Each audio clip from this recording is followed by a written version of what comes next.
स्वागत है आपके यूट्यूब चैनल सरकारी जॉब अलर्ट में। देखिए दोस्तों, जैसा कि आपको पता है प्रेजेंट टाइम में आपका जो है आरआरसी ग्रुप डी लेवल 1 का जो है एक तरह से डॉक्यूमेंट्स वेरिफिकेशन चल रहा है और मेडिकल एग्जामिनेशन चल रहा है। तो यहाँ पर देखिए जो आपका डॉक्यूमेंट्स वेरिफिकेशन हो रहा है, तो इसमें आपको क्या क्या टॉपिक हैं जो आपके लिए इंपॉर्टेंट होने हैं, डॉक्यूमेंट्स वेरिफिकेशन किस टाइप में होगा और कौन कौन से डॉक्यूमेंट्स आपके लिए इंपॉर्टेंट होने वाले हैं, तो उस पर हम बात करेंगे। अब देखिए यहाँ पर जो आपकी जो अब फ्यूचर में आपकी जो वैकेंसी आने वाली हैं आरआरसी ग्रुप डी की, तो उसमें आपको क्या क्या संभाल कर रखना होता है ये भी आप समझ जाएंगे।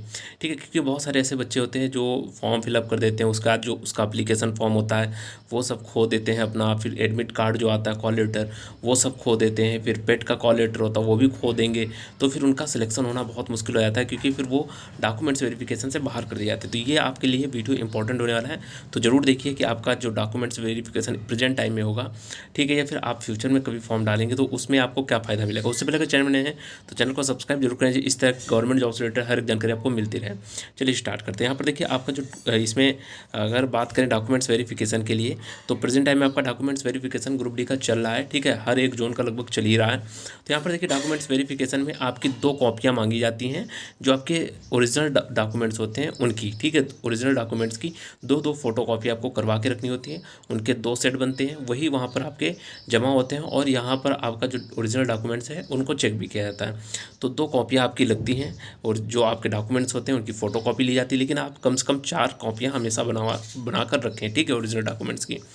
ठीक है, तो इसके बाद अगर बात करते हैं अब फर्स्ट पॉइंट में, तो यहाँ पर देखिए एप्लीकेशन फॉर्म जो आप फिलअप करते हैं उसकी फ़ोटो कॉपी हमेशा अपने पास रखें। ठीक है, उसके प्रिंट आउट हमेशा निकाल के रखें। जो आपको कॉल लेटर दिया जाता है जब पेपर देने जाते हैं तो उसको आप हमेशा संभाल के रखें। हर एक एग्ज़ाम का कॉल लेटर ज़रूर संभाल के रखें और इसकी भी फ़ोटो कॉपियाँ 2 लगेंगी। फिर पेट कॉल लेटर होता है उसकी भी आपको फ़ोटो कॉपी लगेगी और इसको भी ओरिजिनल जो आपको मिलेगा वो भी आपको संभाल कर रखना है, क्योंकि उसमें भी मोहर स्टैम्प वगैरह लगे रहते हैं गवर्नमेंट उसका, जहाँ पर भी आप पेट का एग्ज़ाम देने जाते हैं, कॉलेज जहाँ पर भी आप एग्ज़ाम देने जाते हैं। फिर इसका देखिए यहाँ पर 10th जो होता है आपका 10th की मार्कशीट लगती है और सर्टिफिकेट भी 10th का लगता है और उसकी भी फ़ोटो कॉपियाँ लगेंगी आपकी। फिर इसका जैसे एनसीवीटी और एससीवीटी से आपने आईटीआई कर रखा है, जैसा कि आपको पता है जो आरआरबी ग्रुप डी होता है, ठीक है, आरआरसी ग्रुप डी, तो इसमें आईटीआई और हाई स्कूल दोनों के थ्रू वैकेंसियाँ होती हैं। लेकिन अब जो है मोस्टली जो वैकेंसी आएंगी तो वो सब आईटीआई के थ्रू आएंगी।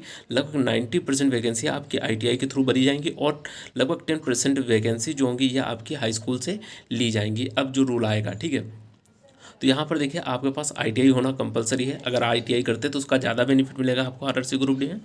तो यहाँ पर एनसीवीटी और एससीवीटी अगर सर्टिफिकेट है आपके पास तो उसको लेकर जाना पड़ेगा। ठीक है, अगर आपने आईटीआई भी अप्लाई कर रखा है। ठीक है, फिर इसके बाद अगर बात करते हैं एससी एसटी कैटेगरी के हैं तो आपका जो है सेंट्रल गवर्नमेंट फॉर्मेट का सर्टिफिकेट होना चाहिए, कास्ट सर्टिफिकेट। फिर इसके बाद ओबीसी का भी आपका कास्ट सर्टिफिकेट होना चाहिए सेंट्रल गवर्नमेंट का। ठीक है, क्योंकि ये सेंटर की जॉब है ना, और ये 1 साल के अंदर का होना चाहिए। ठीक है, आपने जिस समय फॉर्म फिलअप किया होगा उस समय भी आपने सेंट्रल गवर्नमेंट का एक तरह से अप्लाई किया होगा कि आपका ओबीसी में है, और लेकिन अभी बनवा लीजिए, आप हाल ही में बनवा लीजिए। अगर 1 साल के अंदर का है तो फिर कोई बात नहीं, 1/4/2022 के बाद का है तो कोई बात नहीं, अगर उसके पहले का तो आप बनवा जरूर लें।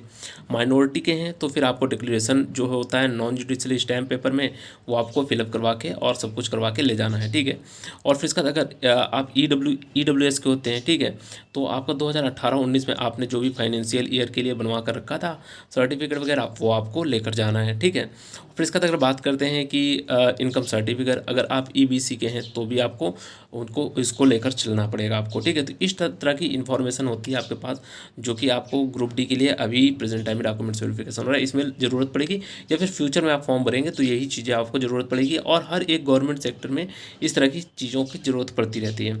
ठीक है, तो आप इनको जरूर कर लें कंप्लीट। ठीक है, और चैनल में नए तो चैनल को सब्सक्राइब करें। फिर मिलते हैं नेक्स्ट वीडियो में। धन्यवाद।